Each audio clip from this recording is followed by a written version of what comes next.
amateka yanditswe n'intwari, peteroli, intwaro n'imyaka isaga 70 y'amakimbirane. Twitonde kuko ukuri guhishe inyuma y'ibinyamakuru mpuzamahanga gushobora kugutungura ugasanga ibyinshi wagiye wemera byari ibinyoma.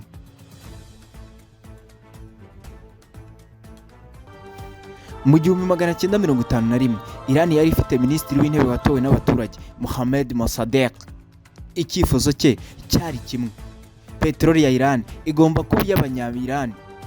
Ibi byabangamiye cyane Ubwongereza na Amerika, maze mu 1953 binyuze muri operasiyo yiswe Ajax, urwego rw'ubutasi rwa Amerika CIA rwakoze coup d'etat ikuraho Mohammad Mossadegh, rugarura ku butegetsi umwami Shah Mohammad Reza Pahlavi.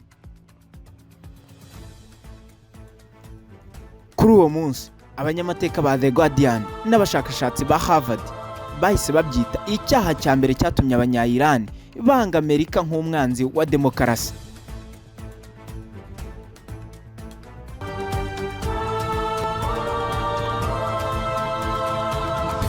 Nyuma gato imyaka 25 y'ubutegetsi bwa Shah yari ishingiye ku bukungu bukomeye ariko n'igitugu gisharira.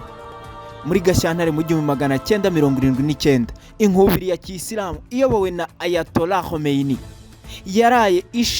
yariraye maze ishenya ubutegetsi bwa Shah. Amerika yari itakaje inshuti yayo ikomeye cyane.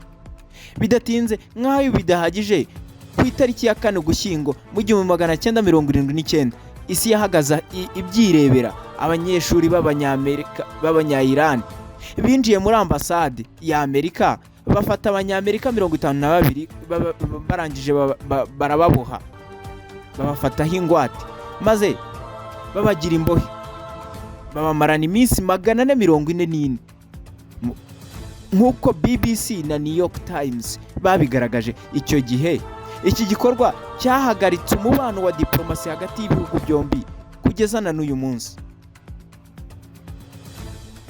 Muri icyo gihe,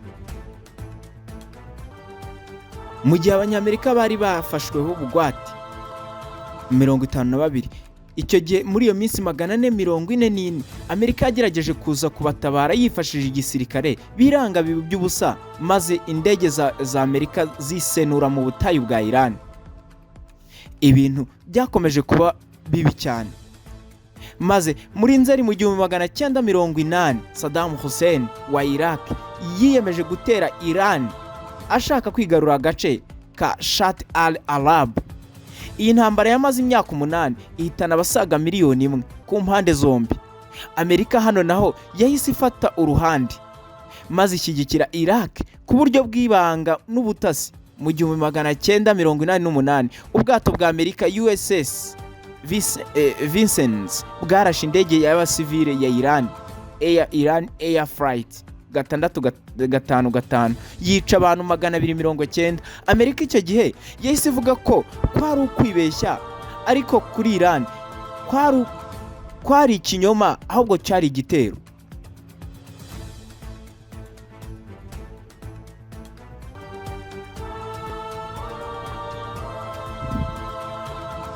Uko i Tehran hagiye hayoborwa n'abayatollah, leta ya Kiyisilamu ya Iran mu 2002 George W. Bush yise Iran igihugu kigize Axis of Evil, bivuze ihuriro ry'ikibi. Mu 2015 Barack Hussein Obama yagerageje gushyiraho agahenge binyuze mu masezerano ya nucleaire yagizwemo uruhare yasinywe hagati ya Iran na Amerika. Mu 2018 Donald J. Trump ubwo yajyaga ku butegetsi asimbuye Barack Hussein Obama yahise asubiramo ayo masezerano ayinayikuramo, maze ahita ashyiraho ibihano bikomeye cyane guhera icyo gihe. Mu 2020 Amerika yishe General Qasem Soleimani, umugaba wa Iran.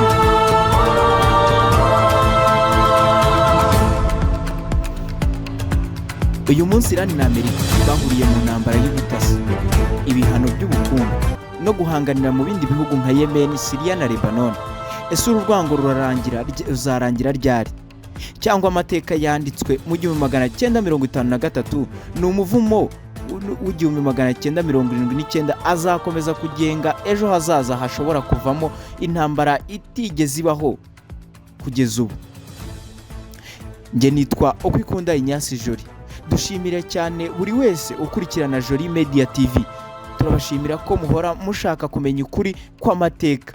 Mushobora gukora subscribe, mugakandaho subscribe, like na share kugeza ubu, ndetse kugira ngo ubutaha nitujya dushyiraho ibiganiro mujye mubasha guhita mubibonera ku gihe.